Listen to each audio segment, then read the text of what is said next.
Gold had a good day, but silver had a great day. In fact, silver far outperformed gold on this very day, and silver stackers should celebrate, but only with the utmost cautious optimism. I'll explain why as we explore.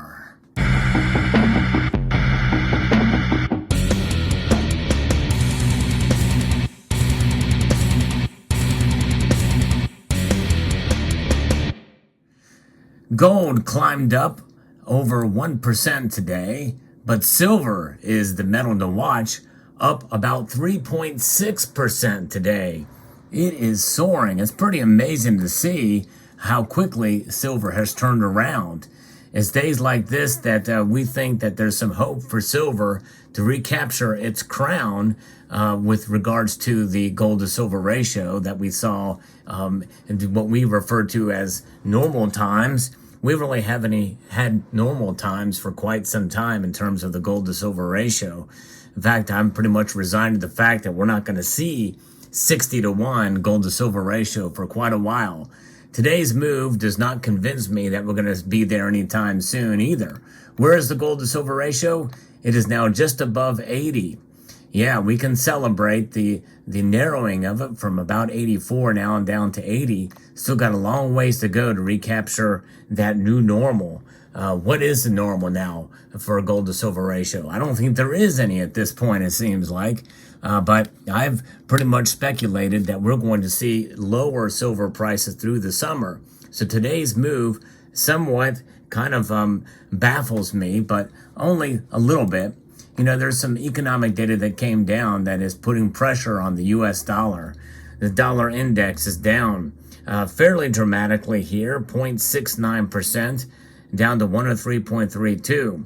Anything above 100 for the dollar strength is good. We have a strong dollar in spite of inflation affecting it, but gold has reacted today and silver has reacted today because of that dollar.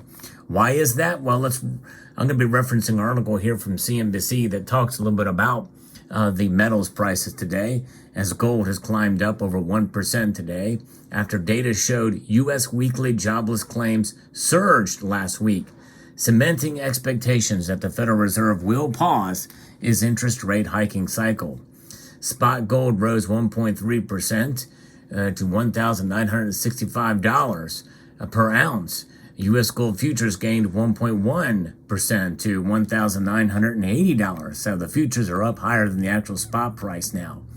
The number of Americans filing new claims for unemployment benefits surged last week, suggesting that the labor market was slowing amidst mounting risk of a recession.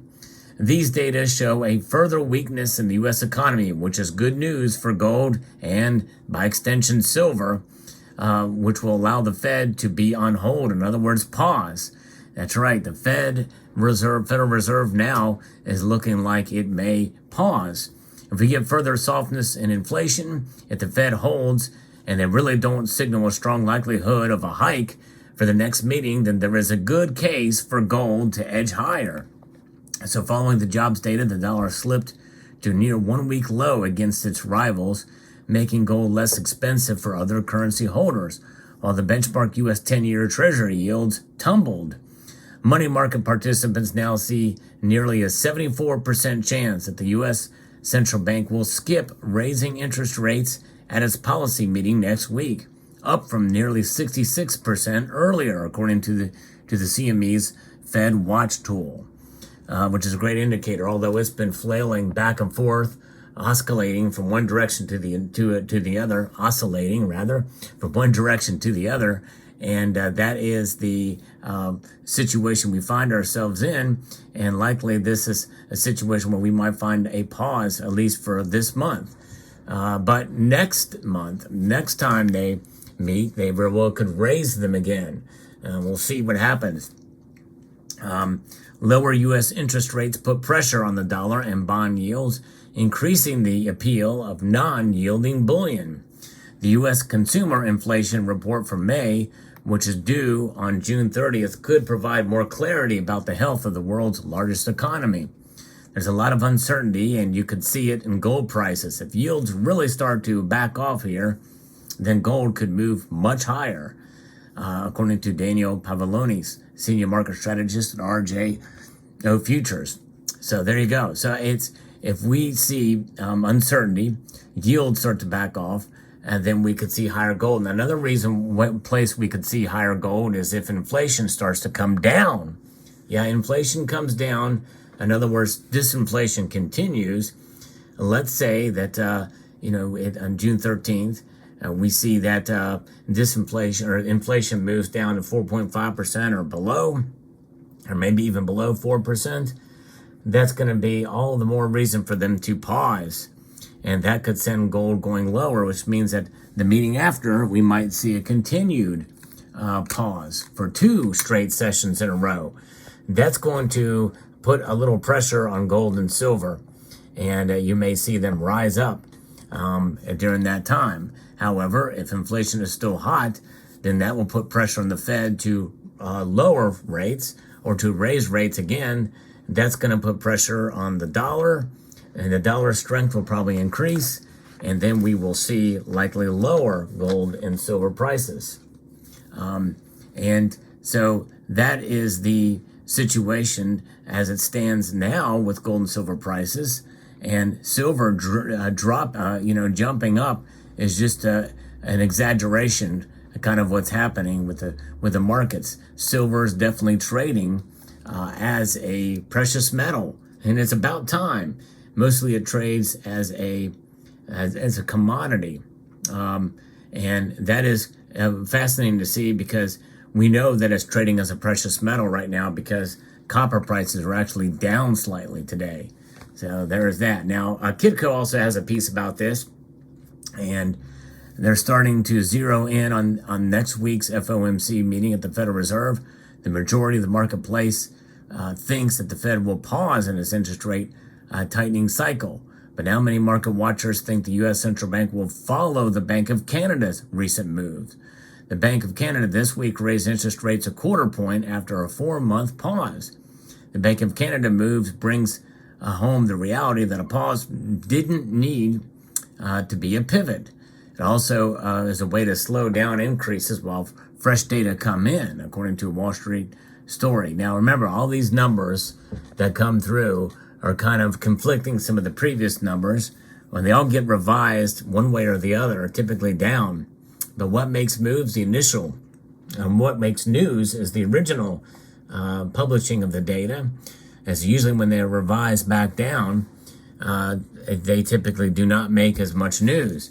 So that's why I think sometimes you get these mixed reports of where things are in an economic situation. But the dollar is worried, and gold and silver are worried too, and they are up. Silver soaring here now above $24. Again, it's almost 3.6%, up 83 cents today to $24.34. Gold, again, $1,965.40. So there's where the markets are, the metals, and this report. And I'll tell you what, it's a good day to kind of sit back, not buy today, as we see this dramatic spike in prices. How long will this spike continue? Will we see it again tomorrow? Possibly, but I want to provide a little bit of a caution here, because even though we celebrate silver moving as a precious metal today, tomorrow it could have the opposite effect, and we could see it fall, or we could see it rise much less than gold. But markets like this, under a situation where there's nervousness, where silver in previous times gone past typically does outperform gold. But usually not by this much. Over a 3.5% move up in one day is big. That's a soaring silver price. And especially compared to gold, where it's less than half of that, much less than half of that in a move upwards. But one of the reasons why I like gold is because it's not as wild. Its price does not flail around as much as silver's price does. To me, that makes it more attractive in the long haul. But days like this here with silver, it brings attention to the metal, especially when it trades in economic situations like we're getting. Some of these numbers is just an exaggerated version of what we're seeing with gold. Interestingly enough, the platinum group metals are down, save for rhodium where there's no movement. Platinum is down 0.79%, down $8. Palladium down over 2%, down $29 or $13.96, trading well below gold now. It's fascinating to see platinum's rise and fall, and we're starting to see convergence between the two platinum group metals, and that's an interesting thing to note here today. But silver, indeed, a metal that is remarkable, and it is not trading as a commodity today. And we'll see how it plays out, but stay tuned for more volatility in the silver markets, which means that we should stay tuned for lower prices. I think overall, once we get a wind of this news cycle, I think there's going to be a correction to these prices. I really do, and I think we're going to see silver probably trade lower. But that's just my thoughts. I don't know what's going to happen. No one really knows. My crystal ball is in storage, so I'm not there to consult that. So, but likely we'll see probably stagnant prices through the summer for the most part as we start to digest these data as they come through, and we'll find out what happens next. But again, I could be wrong. It will be very interesting to see where it goes. So in other words, if you're going to buy silver, I think on days like today, don't do it.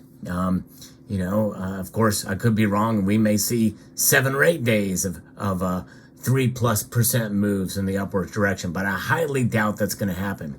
Typically, when silver breaks out like this and makes a move upwards, there is a correction, and it tends to be an overreaction in terms of the silver price.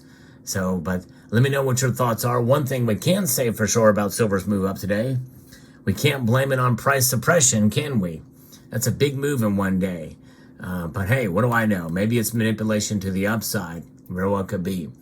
Let me know what your thoughts are. I'd like to extend a multitude of gratitude to you all for taking the time to watch, and to encourage you to please rate, share, comment, and subscribe.